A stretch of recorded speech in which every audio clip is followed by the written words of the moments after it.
What's going on, everybody? So, we're going to go back over to Ukraine for a little bit here. So, Biden gave permission to Ukraine to use American weapons to strike inside of Russian soil.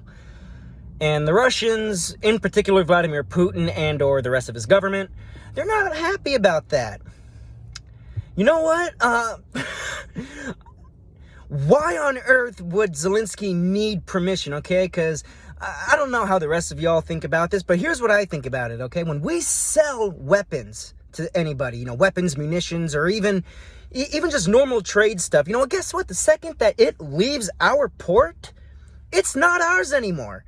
So the fact that we actually had to give permission to strike inside of Russian territory, to me, it's ridiculous. They should have been doing that from the get-go. Russia and Putin have no problems attacking civilian infrastructure within Ukraine, okay? So I don't understand why they needed to have permission because, hey, guess what? For all intents and purposes, the weapons weren't ours the second they left the United States ports. But I digress. That's going to change, maybe not much in the short term, but in the long run, oh, yeah. Yeah, well, it's going to demoralize the Russian population, and when you demoralize a population, hey, guess what? They're going to look for someone to blame. In particular, they're going to blame the leader of that country. Well, who's been the leader of the country for the last, 20 years? That would have been Uncle Vlad. So, yeah, that's going on.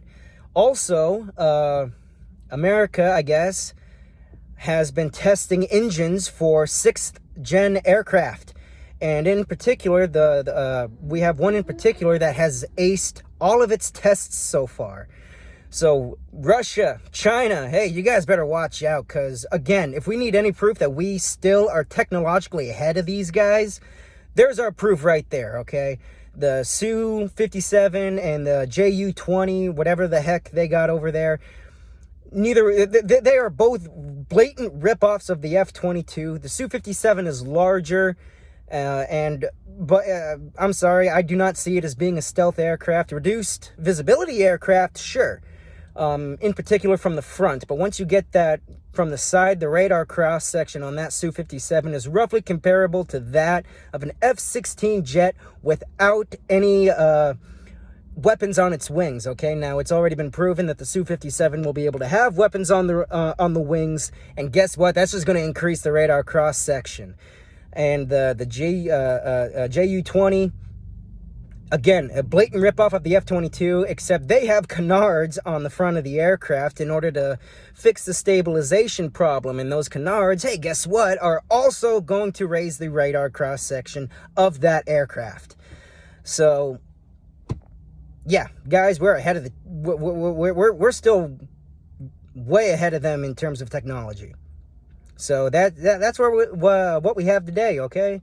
We have Biden given permission for Ukraine to strike within Russian territory, which I don't think they needed the permission to begin with, but I digress. I'm not a politician. And the United States is testing engines for sixth generation aircraft. It's pretty big. Hit like, comment, and subscribe. See y'all later.